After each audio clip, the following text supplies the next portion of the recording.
नमस्कार. मी doctor Nilima Shisode, Shri Panchakarma and beauty clinic, Gokhalenagar, Senapati Bapat road, Pune. आज जागतिक आरोग्य दिन आहे, 23 सप्टेंबर 2025. आज 10वा आंतरराष्ट्रीय आयुर्वेद दिन आहे. आज आपण सगळ्या जगभरात हा आयुर्वेद दिवस म्हणून साजरा करीत आहोत. आज आपल्याला आयुर्वेदाचं महत्त्व हे अतिशय छान पटलेलं आहे. यावेळीची थीम आहे की Ayurveda for man or people and planet. म्हणजे आयुर्वेद हा माणसासाठी, लोकांसाठी तर उपयुक्त आहेच, पण तसाच तो पृथ्वीसाठी सुद्धा खूप उपयोगी आहे. म्हणजे कसं की आयुर्वेद हा अधिकाधिक नेचर फ्रेंडली अशा पद्धतीचा आहे.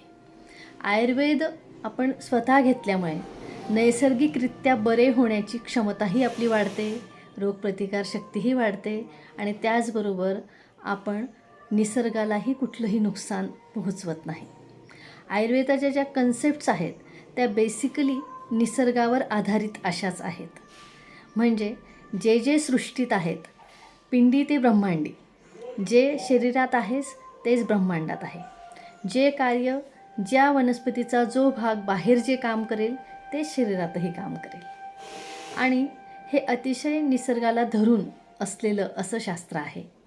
भारतामध्ये 5000 वर्षापासून अस्तित्वात असलेलं, अभ्यासलं गेलेलं आणि पुन्हा पुन्हा सगळ्या वैद्यांनी पुन्हा पुन्हा शास्त्राच्या कसोटीवर तपासून किंवा रुग्णांवर त्याचे निरनिराळे प्रयोग करून वेळोवेळी निरनिराळ्या युगामध्ये, निरनिराळ्या वर्षांमध्ये हे सिद्ध केलेलं शास्त्र आहे.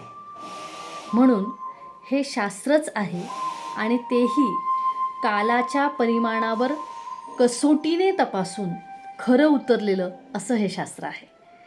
आणि यामध्ये तुम्हाला जीवन कशा पद्धतीने जगावं, जीवनशैलीबद्दलचे नियम तुम्हाला सांगितले जातात.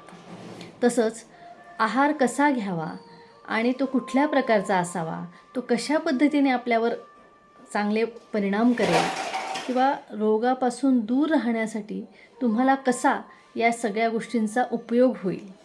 म्हणजे योग्य ती जीवनशैली अवलंबल्यामुळे ऋतूनुसार वेगवेगळ्या पद्धतीचा आहार आणि विहार सांगितलेला आहे.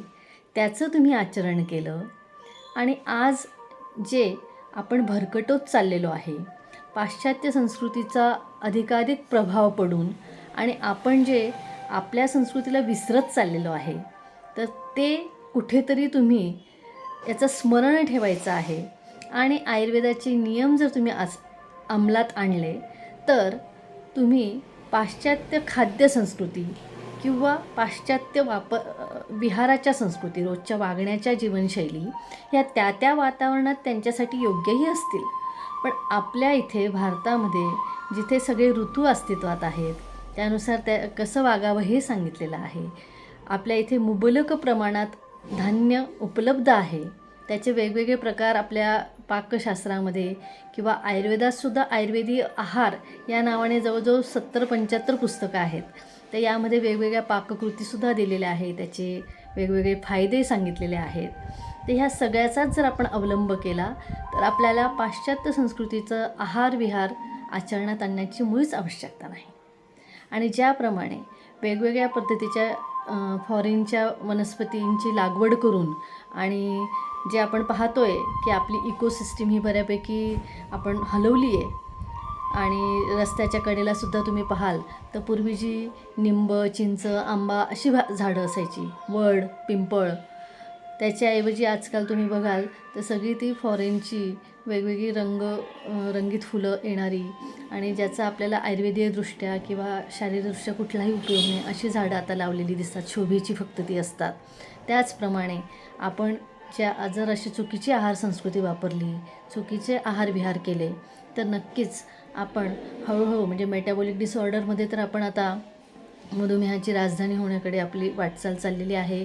कॅन्सर, हृदयरोग, ओबेसिटी, मधुमेह या आजारांचं प्रमाण आपल्याकडे वाढतं आहे.